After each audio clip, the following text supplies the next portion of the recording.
Toxic సరికొత్త విడుదల తేదీని ప్రకటించిన మేకర్స్ ఈసారి టార్గెట్ మిస్ అవ్వదు. పాన్ ఇండియా లెవెల్లో భారీ అంచనాలను ఏర్పాటు చేసుకున్న చిత్రాల్లో ఒకటి టాక్సిక్.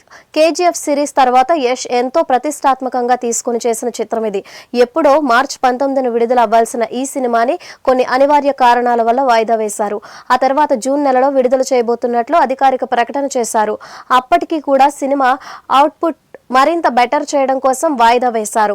వరుసగా మేకర్స్ వేస్తున్న ఈ వాయిదాలను చూసి అభిమానులకు సైతం చిరాకు వచ్చేసింది. అసలు ఈ ఏడాదిలో ఈ చిత్రం విడుదల ఉంటుందా అనే సందేహాలు కూడా వ్యక్తమయ్యాయి. అయితే కాసేపటి క్రితమే ఈ సినిమాకు సంబంధించిన సరికొత్త విడుదల తేదీని ప్రకటించారు మేకర్స్. ఈ చిత్రాన్ని ఆగస్టు 26న విడుదల చేయబోతున్నారట.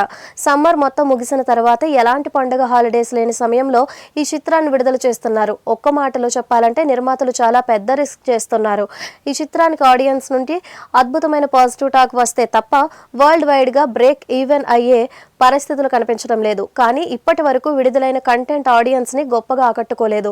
టీజర్ కి బ్లాస్టింగ్ రెస్పాన్స్ వచ్చింది, కానీ ట్రైలర్ కి మాత్రం నెగిటివ్ ఫీడ్బ్యాక్ బలంగా వచ్చింది. అయినప్పటికీ కూడా ఈ చిత్రానికి యూత్ ఆడియన్స్ లో మంచి క్రేజ్ ఉంది. తెలుగు రాష్ట్రాల్లో కూడా బ్లాక్ బస్టర్ ఓపెనింగ్ ఖచ్చితంగా వస్తుంది అనడంలో ఎలాంటి సందేహం లేదు. Cinema Telugu version theatrical rights ని ప్రముఖ నిర్మాత దిల్ రాజ్ కొనుగోలు చేసిన సంగతి తెలిసిందే. ఇకపోతే ఆగస్టు 21న సాధారణంగా natural star Nani the Paradise చిత్రం విడుదల కావాల్సి ఉంది. కానీ షూటింగ్ చాలా వరకు బ్యాలెన్స్ ఉండడంతో వాయిదా పడింది.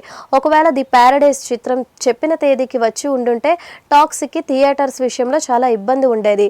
ఇప్పుడు ది ప్యారడైజ్ స్థానంలోకి మాస్ మహారాజా రవితేజ ఇరుముడి చిత్రం వచ్చింది. ఈ సినిమాకు కూడా ఆడియన్స్ నుండి పాజిటివ్ రెస్పాన్స్ వచ్చిన టాక్సిక్ చిత్రానికి ఇబ్బందే. తెలుగు వెర్షన్ రైట్స్ ని దిల్ రాజు 120 కోట్లకు కొనుగోలు చేశాడని టాక్. ఎలా రికవరీ చేయబోతున్నాడో చూడాలి.